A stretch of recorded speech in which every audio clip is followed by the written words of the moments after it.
Kung mandatory po to retire April 7, may mid-year bonus pa po ba?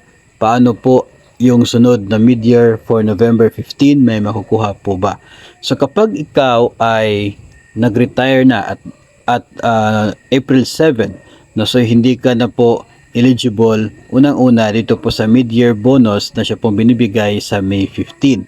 Kasi yung mid-year bonus mga master ay intended para lamang sa nandoon pa sa serbisyo as of May 15. So ayon po sa guidelines ng mid-year bonus, those who are no longer in the service as of May 15 shall not be entitled to the mid-year bonus. So dapat nasa serbisyo pa po kayo as of May 15 para eligible ka doon sa tinatawag na mid-year bonus. Wala din pong proportion sa mid-year bonus sa case na ito kahit matagal ka na sa serbisyo kung out of service ka na, retired ka na or resigned ka na pagdating ng May 15, which is the same sa case na ito dahil April 7 yung kanya pong retirement.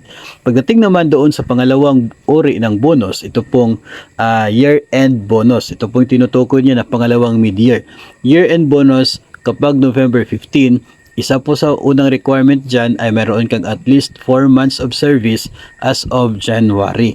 So sa case na ito, nag-retire at April 7. So, ibig sabihin 3 months and 7 days pa lamang siya sa serbisyo from January 1.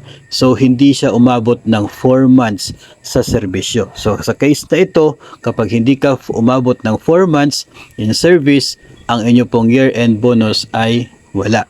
No, yung proportion kasi sa year-end bonus ay para lamang sa merong 4 months pataas until below 9 months. Yun lamang po yung mayroon pong until below 10 months. Yun po ang mayroong proportion. Pero yung below 4 months sa year-end bonus ay wala po sila matatanggap na proportion. So in other words, in short, kapag nag-retire ka at April 7, hindi ka eligible para sa dalawang bonus, ang mid-year bonus at maging ang year-end bonus.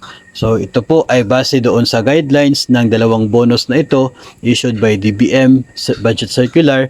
So hindi po kasalanan niya ng DepEd kasi hindi po yung DepEd ang nagtatakda ng guidelines para dyan. So mahalaga po na malaman po natin ito para at least hindi po tayo mag-e-expect na meron pa tayo matatanggap if ever yung atin pong retirement or resignation ay nangyari before May 15. So mahalaga din po kasi in case na tayo po ay magpaplano ng ating retirement or resignation, alam po natin kung kailan po natin ilalagay yung magiging effectivity date para ma-avail po natin ang mga bonuses na ito.